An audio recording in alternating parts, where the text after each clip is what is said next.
हमारे जीवन को सुखी बनाने के लिए वैज्ञानिक लगातार कुछ न कुछ खोज किया करते हैं, और जब वे खोजें हमारे सामने आती हैं, उनका हमें लाभ मिलता है, तो हम बहुत अधिक प्रसन्न हो जाते हैं। लेकिन कोई भी सुविधा हो, कोई भी खोज हो, उसका लाभ लेने का भी एक समय होता है, और जब वह समय व्यतीत हो जाता है तो वही चीज़ें हमारे लिए बेकार हो जाती हैं। तो आइए ज्ञान गंगा के इस 3 पत्ती कार्यक्रम में हम जानते हैं कि हमारी सुख सुविधाओं के लिए जो खोज होती है, और जब कोई नई चीज़ आती है, वह धीरे धीरे विलुप्त कैसे हो जाती है। इस संबंध में हम देखते हैं कि हमारे घर पर प्रातःकाल जो अखबार आता है वह 10 रुपये का मिलता है, लेकिन शाम को यदि देखा जाए तो वह रद्दी के भाव में बेचने लायक हो जाता है, उसका कोई मूल्य नहीं रह जाता। एक समय वह था जब बैलगाड़ी, ट्रैक्टर, ट्राली, तांगा, रिक्शा, इस पर लोग चलते थे। लेकिन आज अगर कोई कहे कि बैलगाड़ी जा रही है, बैठ लो आके, कोई नहीं बैठेगा, क्योंकि हमारा जीवन जो है बहुत अधिक लग्जरी हो गया है, फास्ट हो गया है। हम बैलगाड़ी की सवारी नहीं करेंगे क्योंकि उसमें 20 किलोमीटर जाने में पूरा दिन लग जाएगा, जबकि हम मोटरसाइकिल या कार से आधा घंटे के अंदर वह यात्रा पूरी कर लेंगे। तो अब बैलगाड़ी का कोई महत्व नहीं रह गया, ट्रैक्टर ट्राली का भी यात्रा के क्षेत्र में कोई महत्व नहीं रह गया, तांगा पर लोग चलते थे उसका भी कोई महत्व नहीं रह गया, क्योंकि हमारे पास ऑटो रिक्शा आ गया है जो दूर दराज के क्षेत्रों में भी जाता है।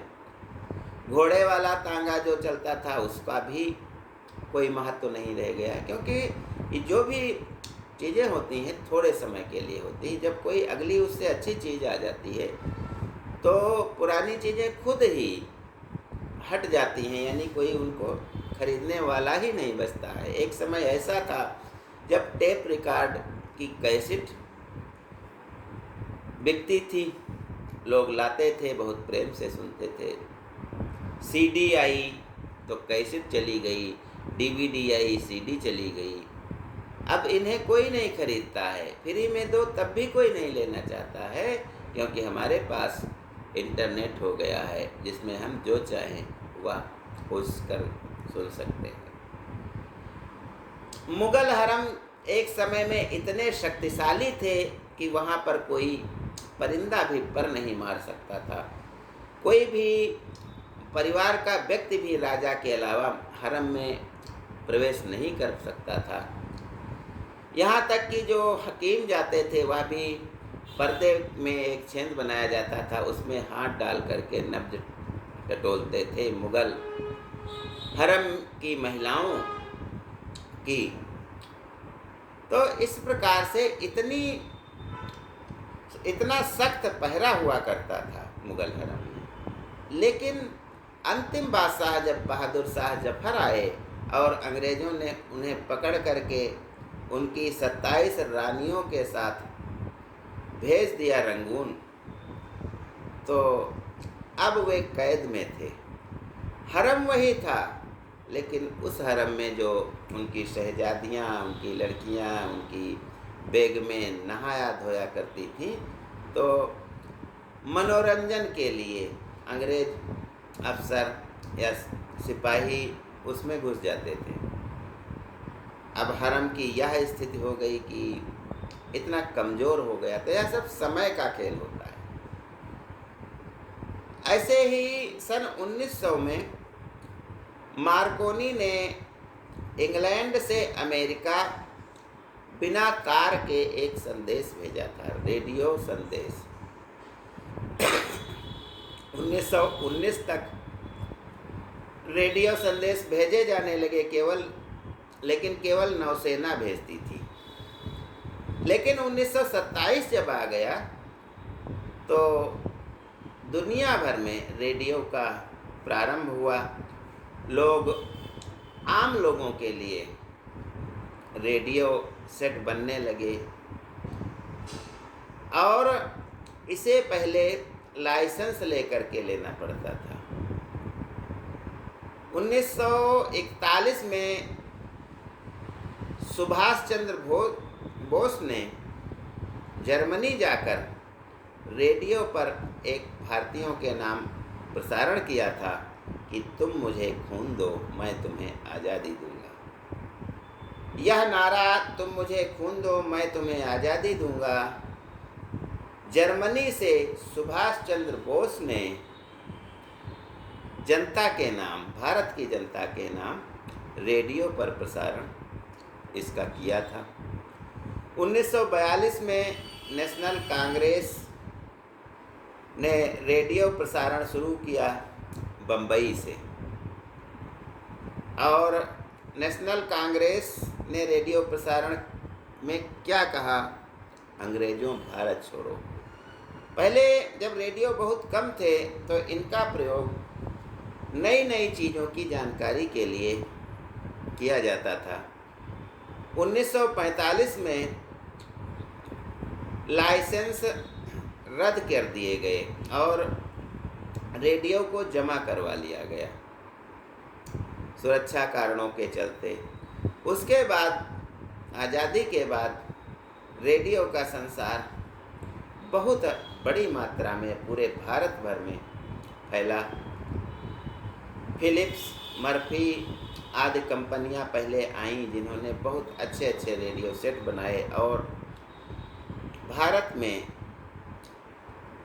हजारों लाखों की संख्या में रेडियो बिकने लगे। आज़ादी के बाद ऑल इंडिया रेडियो नाम का एक स्टेशन शुरू किया गया जहां से मनोरंजन और अन्य सारी समाचार आदि का प्रसारण होता था। फिर आकाशवाणी बनी, पहले 6 रेडियो स्टेशन बने और उसके बाद 223 रेडियो स्टेशन हो गए। लेकिन सन 2000 के आते आते रेडियो गायब होने लगा हमारे घरों से। अब यह क्यों गायब होने लगा? क्योंकि 90 से 2000 तक टीवी सेट भारत के घरों घरों में आ गए थे। पहले ब्लैक एंड वाइट टीवी आया, फिर कलर टीवी आया। तो जब टीवी आ गए जिसमें हम देखते भी हैं, सुनते भी हैं, तो इसके कारण रेडियो में खाली लोग सुनते थे और स्टेशन जब कोई लगाते थे तो आवाज़ें तरह तरह की आया करती थी, बड़ी असुविधा होती थी। तो रेडियो का प्रचलन धीरे धीरे बंद हो गया। लेकिन लोगों को रेडियो सुनने के लिए प्रेरित करने के लिए एफएम चैनल आए और एक प्रकार से नवीनीकरण कर दिया गया, नए सिरे से प्रसारण होने लगे। एफएम चैनल बहुत ही अच्छे इसमें वक्ता और बोलने वाले रखे गए, जिसके कारण 2000 तक 20 साल लगभग एफएम का जलवा रहा। लेकिन अब जब हम एफएम सुनते हैं तो वह केवल यात्रा के दौरान गाड़ियों में लगाते हैं और वह भी अब बंद हो चुका है, क्योंकि हर व्यक्ति अपने अपने मोबाइल पर अपने अपनी पसंद की चीज़ें देख रहा है, सुन रहा है, जिसके कारण एफएम भी अब बंद हो गया है। तो इस प्रकार से हम कह सकते हैं कि रेडियो का जो ज़माना है वह बहुत दूर जा चुका है, आया और चरम पर पहुंचा और अब गायब हो गया। इसका भी समय होता है, हर खोज का एक समय होता है।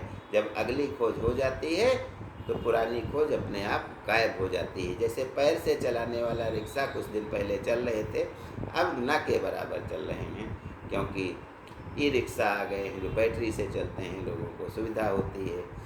तो इस प्रकार से जब अगली अच्छी खोज हो जाती है तो पुरानी खोज को कोई पूछने वाला नहीं रहता है।